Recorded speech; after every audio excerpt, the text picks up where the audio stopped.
We're here at PCA Trade Show 2025 New Orleans at the Lure Cigars booth. We're going to talk to Lou Cross, find out what he's got going on, see how the PCA Trade Show is going. And all of our PCA coverage is brought to you by smallbatchcigar.com. Go to Small Batch Cigar, get yourself some Lure Cigars, smoke great cigars, tell tall tales. Lure Cigars. Stay tuned.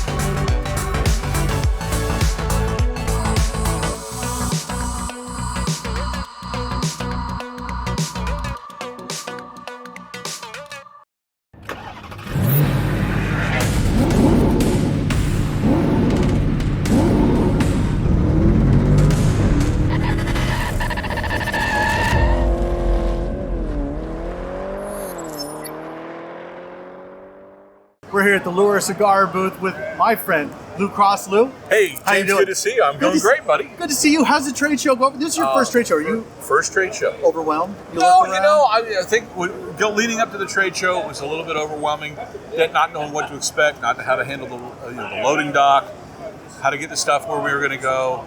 We got here. It was actually pretty easy. And it went well. We've got a lot of team members that are here helping us out. So we've been very fortunate, very blessed to have a lot of familiar faces that I've seen online to actually meet in person. So that's been good. And like I said, I wanted to meet with the people that I've connected with. So some of my retail partners that I've sold by way of a phone call or through the internet or through Instagram, they're actually making connections, and it's actually nice to meet and shake a person's hand. So whereas I haven't been able to travel all over the place, I can actually meet them at the PCA, so it's a great way to connect with folks. That's kind of our theme for this is family, right? And it's one big cigar family, and so when you have those connections and you're able to see them in person, it really does feel like family. Yeah. And you have your family here helping your literal family, your wife and your daughter Jeannie here. and my daughter Nicole, so they're here, and it's been great to tell the story and look people in the eye and say this cigar was named after Holy Coley, named after my daughter Nicole, and Allie's at school and Tony's back at home watching the dogs and taking care of that, holding the fort down. So, but it is a family affair, and you can see that other people that have come up, they really respect and they kind of see and identify with that. So that's been good. And of course, your story with your dad and this whole thing started as a tribute to your father. Yeah. Like that really resonates with people. Sure. And so, when you talk about your line, and you're talking about everything that you've got from the Habano, the Corojo, and the Oscuro, plus you've got the Jolly Walleye, and you're going to have another release of the Last Cast. Yep.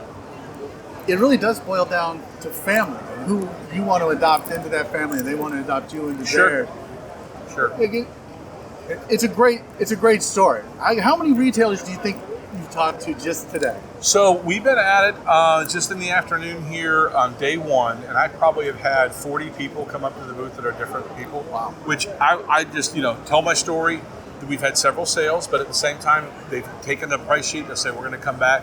Look, everybody else out there are limited funds. I understand their hard-earned money's got to go someplace, but I think it connects with people. I hope to see them come back, and I hope there will be sales. So as they go out and they do the familiar brands that they know they have to carry and they have to do business with and get the deals, I hope they'll come back and circle back to give smaller boutique craft cigars a chance.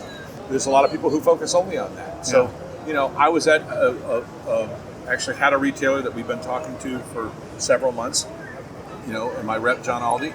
John came, brought that retailer over, we closed the deal today. That's awesome. So, and that's great. So that, and working with that, their relationship, I will say that PCA was a catalyst. To answer your question about, how's the trade show going, this is a deal that finally came to fruition because we were in the same space. So. That's great. People love your. Yeah, so I don't know if you got fishing reel, the frame or whatever. He's got some whatever. But so this has been the project, on the kitchen counter and in the garage or whatever it is. I had this fantasy when I saw a wooden. This was a spool from off of a cable spool that was out there from like cable, like a coax. Yeah.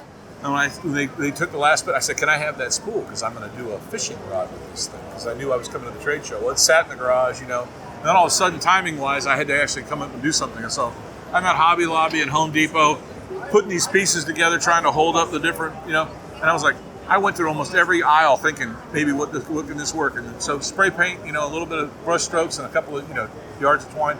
And it was that actual lure that I got off of eBay, which was some display thing from Rapala, that Rapala, however you say that. I don't know. I know Tim's not here to. No, he's not here to butcher it. So but in terms of that lure, I needed to have the scale so that it matched the rod height. So that's where it was.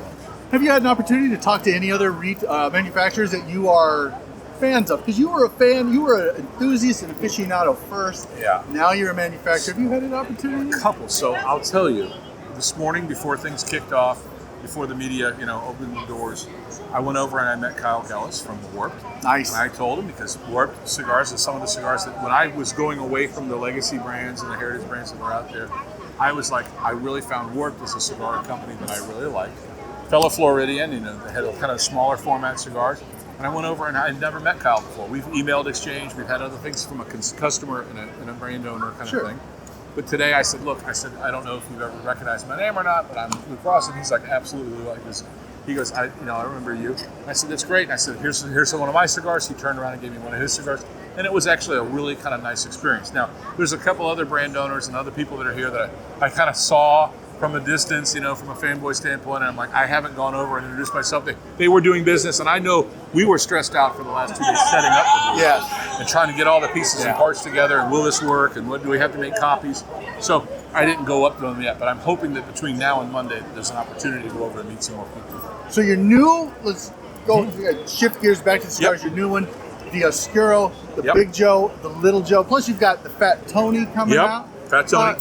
Talk a little bit about that, because look, guys, I want to remind you, you can go to smallbatchcigar.com and get them. Lure Cigars, they're small batch. I love it. They carry the whole line. Sponsors and become friends. It's great. Family. That's the whole thing. Talk about Big Joe, Little Joe. You're familiar with our Corojo, and the Corojo has been the cigar blend that started it off for us.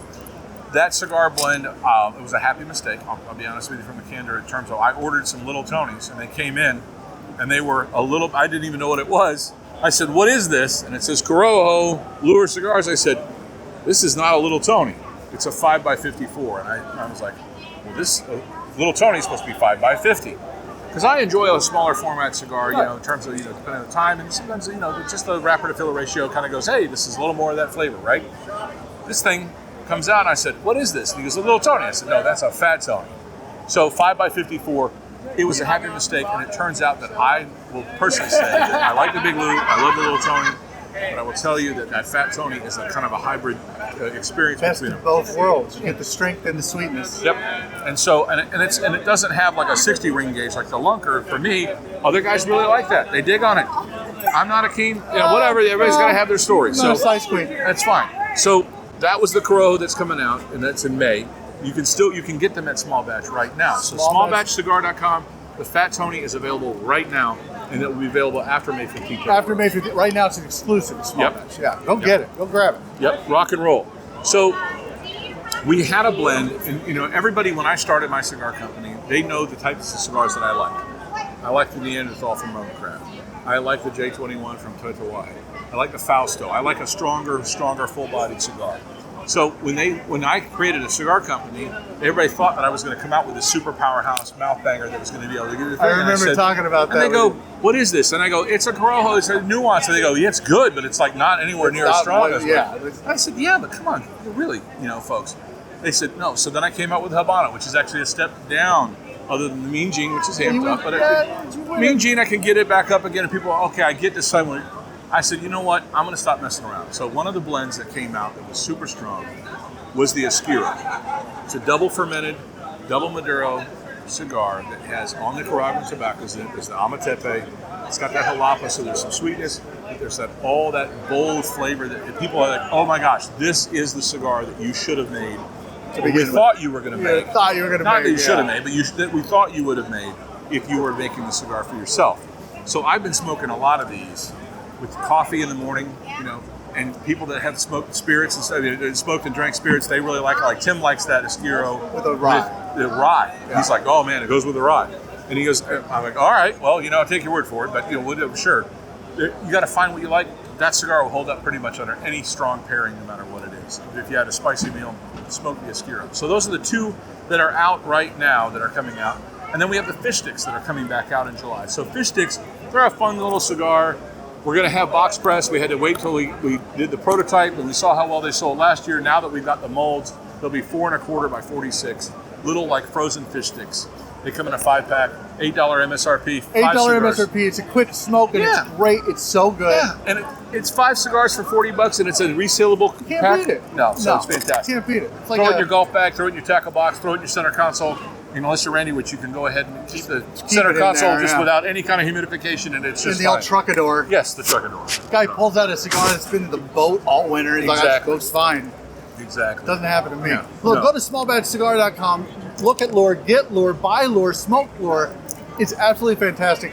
Smoke great cigars, telltale tales, Lure Cigar. My friend Lou Cross, thank you so much for your time. Thank you. I appreciate it. seeing you. Have a great show. Have a great show. You guys enjoy your time on the floor. I look forward to seeing the other interviews from everybody else. Thank you. Thank you.